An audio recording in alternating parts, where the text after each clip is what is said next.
वडोदरा में बीती रात बारिश की वजह से कई पेड़ तो धराशायी हुए ही हैं। जगह जगह गड्ढे भी पड़ गए हैं।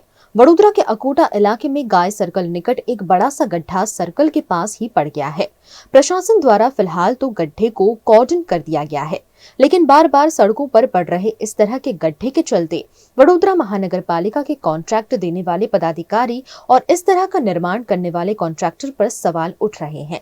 वडोदरा कांग्रेस के महामंत्री चिराग शाह घटना की जानकारी पाकर मौके पर पहुंचे और कॉर्पोरेशन पर निशाना साधा। गाय सर्कल स्मार्ट सिटीनो स्मार्ट रोड कहेवामां आवी रह्यो छे। आ जग्याने हवे आ स्मार्ट रोडमां एक वधु मोटो महाकाय भूवो एक स्मार्ट भूवो पड्यो छे। आजे ए वस्तु देखाई रही छे आपणाने। એટલે સ્માર્ટ સિટીમાં જે સ્માર્ટ ભ્રષ્ટાચાર થઈ રહ્યો છે એ આજે ભૂવા થકે ઉજાગર થઈ રહ્યો છે।